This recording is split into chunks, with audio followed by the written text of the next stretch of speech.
Hello students, आज हम लोग मैथ्स का चैप्टर 7 एक्सरसाइज 7.2 आगे कंटिन्यू करेंगे और इस एक्सरसाइज के last 2 questions, question number 7 and question number 8 discuss करेंगे और आज ये एक्सरसाइज फिनिश करेंगे। तो आइए शुरुआत करते हैं क्वेश्चन नंबर 7 से। ABC is a right angle triangle in which angle A is equal to 90 degree and AB is equal to AC. Find angle B and angle C. मतलब क्वेश्चन कह रहा है कि ABC एक राइट एंगल ट्रायंगल है। Right angle triangle वो triangle होता है जिसका any one angle right angle होता है, यानी कि 90 डिग्री का होता है, वो होता है राइट एंगल ट्रायंगल। तो इस क्वेश्चन में ABC एक राइट एंगल ट्रायंगल है जिसमें एंगल A राइट एंगल है, यानी कि एंगल A 90 डिग्री है। और क्या उस ट्रायंगल में AB और AC ये दोनों इक्वल हैं। हमें angle B and angle C निकालना है। तो सबसे पहले हम लोग फिगर ड्रॉ करेंगे, क्योंकि इस क्वेश्चन में फिगर गिवन नहीं है। तो यहां हम लोग एक फिगर ड्रॉ करते हैं। एक राइट एंगल ट्रायंगल हम लोग बनाते हैं। यहां पर ये रहा हमारा राइट एंगल ट्रायंगल। क्वेश्चन बोला एंगल A 90 डिग्री है, तो एंगल A यहां आएगा जहां हमारा 90 डिग्री एंगल बन रहा है। और फिर यहां B, यहां C, या फिर यहां B, यहां C हम लिख सकते हैं। यहां B लिख के यहां C लिख दें, चाहे यहां B लिख के यहां C लिख सकते हैं, कोई दिक्कत नहीं है। बट A जो होना चाहिए वही होना चाहिए जहां हमारा राइट एंगल बन रहा है। अब ये क्वेश्चन बोल रहा है कि AB is equal to AC।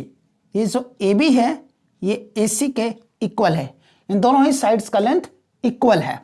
और हमें फाइंड आउट करना है एंगल B ये कितना होगा और एंगल C ये कितना होगा। ये दोनों एंगल हमें फाइंड आउट करना है। अब यहां हम लिखेंगे गिवन।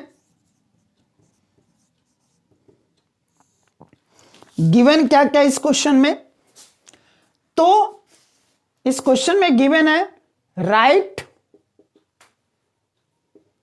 Triangle ABC। क्या गिवन है?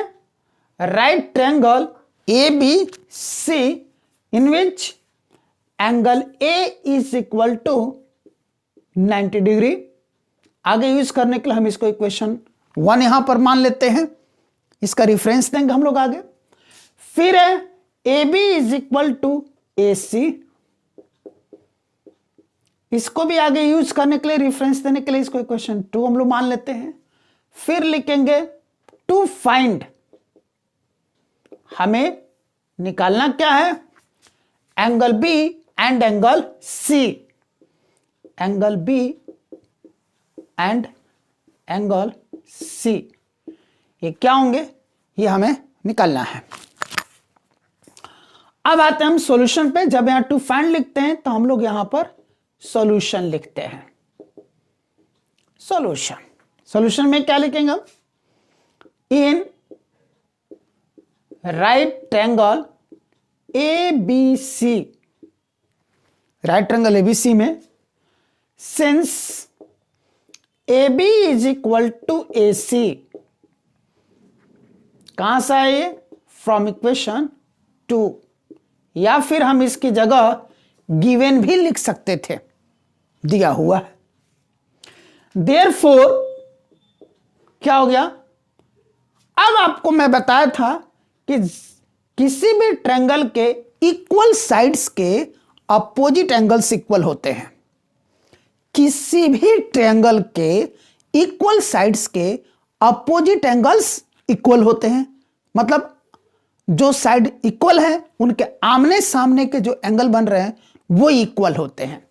तो यहां भी इस ट्रायंगल में इस ट्रायंगल में AB और AC ये दोनों आपस में इक्वल है। तो इन दोनों ही साइड्स के अपोजिट जो एंगल्स हैं, यानी कि इनके आमने सामने के जो एंगल्स हैं वो आपस में इक्वल होंगे। तो AB के ठीक सामने है यहां पर एंगल C और AC के ठीक सामने है angle B। It means angle B और एंगल C ये दोनों इक्वल होंगे। तो हम लिखते हैं यहां पर angle B is equal to angle C, और इसको हम आगे यूज करने के लिए थर्ड इक्वेशन लेते हैं, क्योंकि यहां पर 1 और 2 ऑलरेडी ले चुके हैं, इसलिए हम इसको थर्ड इक्वेशन लेते हैं। कारण तो लिखना पड़ेगा हमें, इसका कॉज लिखना पड़ेगा कि angle B is equal to angle C हुआ। तो यहां हम लोग ब्रैकेट में लिख सकते हैं as angles opposite to equal sides of a triangle are equal. ये हो गया कॉस। नाउ अब हमें यह मालूम है कि किसी भी ट्रायंगल के तीनों एंगल्स का सम 180 डिग्री होता है। The sum of all 3 angles of a triangle is 180 degree. तो किसी भी ट्रायंगल के तीनों एंगल्स का सम यानी कि उनको जोड़ने के बाद जो आंसर आता है वो 180 डिग्री होता है। वो लॉजिक हम यहां पर अब यूज करें तो यहां हम लिखेंगे angle A plus angle B plus angle C is equal to 180 degree. Triangle के इस प्रॉपर्टी को हम लोग बोलते हैं एंगल सम प्रॉपर्टी। तो यहां कॉज लिखेंगे हम लोग angle sum property ASP. ASP means angle sum property. This implies that angle ए हमको यहां पर 90 डिग्री गिवन है, तो हम लिखेंगे 90 degree plus angle B plus angle C.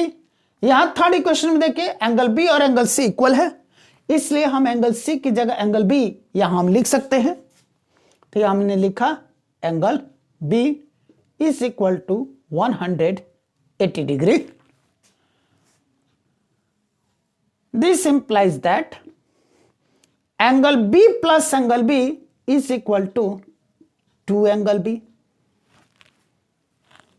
Is equal to 180 degree minus ये 90 डिग्री जो इज इक्वल टू के लेफ्ट में प्लस में है, वो जब इज इक्वल टू के साइन के राइट में आएगा तो माइनस में हो जाएगा। जो लेफ्ट में प्लस में होता है राइट में आकर माइनस हो जाता है, माइनस आकर प्लस हो जाता है, मल्टीप्लाई आकर डिवाइड हो जाता है, डिवाइड आकर के मल्टीप्लाई हो जाता है, स्क्वायर आकर के स्क्वायर रूट हो जाता है, क्यूब आकर क्यूब रूट हो जाता है, स्क्वायर रूट आकर स्क्वायर हो जाता है, क्यूब रूट आकर के क्यूब हो जाता है। उसी तरह जब इज इक्वल टू का राइट हैंड से चीजें लेफ्ट हैंड जाती है तब भी इसी तरह से साइन चेंज होता है। तो यहां पर 90 डिग्री इन सबके साथ प्लस में था, इसके शुरू में भी कोई साइन नहीं है तो प्लस का साइन है, इसीलिए इज इक्वल टू के राइट में आकर के वो क्या हो गया, माइनस हो गया। तो हमने लिखा minus 90 degree. This implies that 2 angle B is equal to 180 में से 90 माइनस करेंगे तो 90 डिग्री आएगा। This implies that angle B is equal to 90 degree. ये 2 जो एंगल बी के साथ मल्टीप्लाई में था वो इधर आकर डिवाइड हो गया। अब 2 से 90 डिग्री को जब हम कैंसिल करेंगे तो यहां आएगा 45 degree. This implies that angle B is equal to 45 degree. ये हमने ले लिया इक्वेशन 4। अब therefore from equations 3 and 4 इन दोनों इक्वेशन से क्या होगा, 3 में angle B is equal to angle C और यहां angle B is equal to 45 degree, यानी कि हमारा angle B is equal to angle C is equal to 45 degree आ गया और ये हमारा आंसर हुआ। आंसर निकल गया। अब हमने पीछे कुछ रेफरेंसेस देने छोड़ दिए रनिंग में, तो अब हम उस रेफरेंस को दे देते हैं। सबसे पहले हमने रेफरेंस यहां यूज किया, ये 90 डिग्री एंगल ए की जगह और एंगल सी की जगह एंगल बी लिखा है। तो ये आया कहां से, यहां अब हम नोट कर लेते हैं from angle A equal to 90 degree equation 1 में दिया है और angle B equal to angle C equation 3 में दिया है, तो हम लिखेंगे फ्रॉम फर्स्ट एंड थर्ड, वो हमने यहां पर यूज किया था। अब ये हमारा पूरा सॉल्यूशन कंप्लीट हो गया।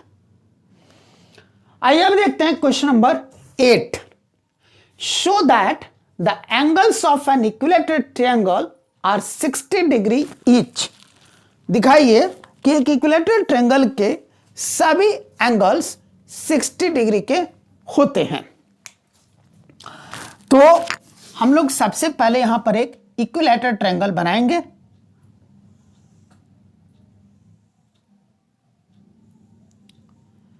इसको नाम दे देते हम लोग ABC।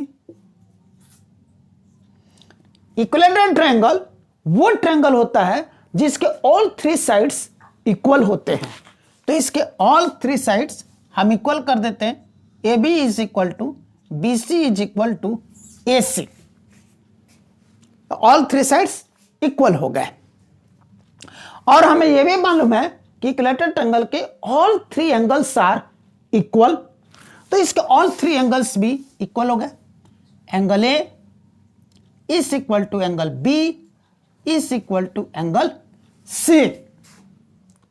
इक्विलेटरल ट्रायंगल क्या होता है? इक्विलेटरल ट्रायंगल एक ऐसा ट्रायंगल होता है जिसके ऑल 3 साइड्स इक्वल होते हैं और जिसके ऑल 3 एंगल्स इक्वल होते हैं। तो यहां पर हमने ऑल 3 साइड्स इक्वल कर दिए एंड ऑल 3 एंगल्स भी इक्वल कर दिए। अब हम लोग यहां पर लिखेंगे गिवन। क्वेश्चन में गिवन क्या है? क्वेश्चन के अनुसार तो हमको सिर्फ इतना ही मिला, equilateral triangle ABC, that's all. और हमें अब प्रूफ क्या करना है? To prove show that the angles of an equilateral triangle are 60 degree each. Equilateral triangle के एंगल्स जो होते हैं 60 डिग्री के होते हैं, यानी कि सारे एंगल्स 60 डिग्री होते हैं, उसका प्रत्येक कोण 60 डिग्री का होता है। इट मीन्स हमें प्रूव करना है angle A is equal to angle B is equal to angle C is equal to 60 degree. ये चीज हमें प्रूव करना है। जब यहां टू प्रूव लिखते हैं तो यहां पर हमको क्या लिखना पड़ता है जी? प्रूफ। जब टू फाइंड रहता है, टू फाइंड, तो यह हम सॉल्यूशन लिखते हैं। और जब टू प्रूव करना रहता हमको, जब चीज प्रूव करनी रहती है, तब हम क्या लिखते हैं? यहां पर प्रूफ। अब यहां प्रूफ में लिखेंगे इन ट्रायंगल ABC क्या है? Angle A is equal to angle B is equal to angle C। तीनों एंगल इक्वल है। इसको हम ले लेते हैं इक्वेशन 1। क्यों इक्वल है? अब यहां पर कॉस देना पड़ेगा। As all angles of an equilateral triangle are equal. क्योंकि एक इक्विलैटरल ट्रायंगल के सारे एंगल्स इक्वल होते हैं, इसलिए angle A is equal to angle B is equal to angle C हो गया। नाउ हमें यह भी पता है कि एक ट्रायंगल के तीनों एंगल्स का सम 180 डिग्री होता है। Sum of all 3 angles of a triangle is 180 degree. एक ट्रायंगल के सभी तीनों कोनों का योग 180 डिग्री होता है।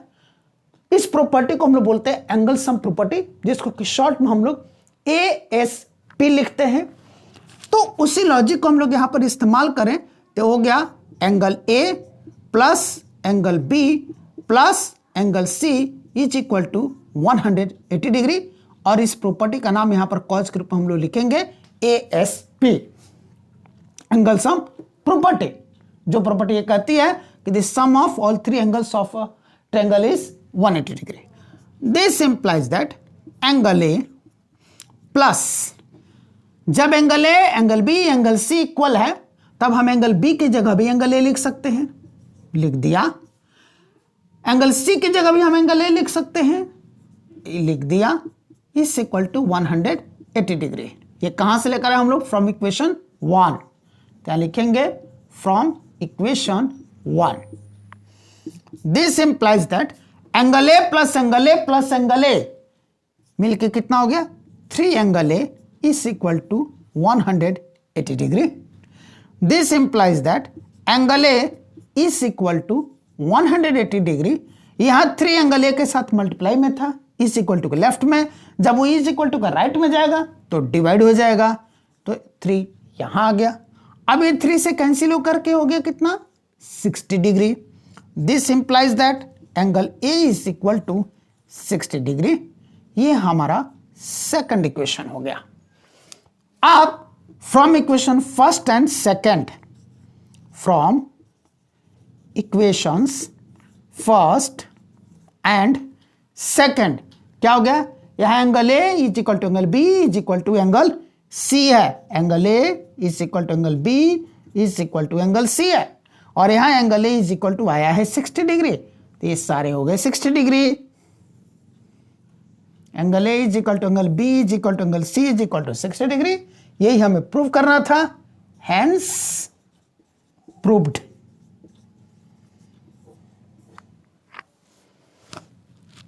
तो मैं समझता हूं कि आपको ये दोनों ही क्वेश्चंस बहुत अच्छी तरह से समझ में आ गए होंगे कि कैसे इन्हें सॉल्व आउट करना है. और यहां पर ये एक्सरसाइज फिनिश होता है. नेक्स्ट क्लास में हम लोग आगे कंटिन्यू करेंगे. See you in the next class.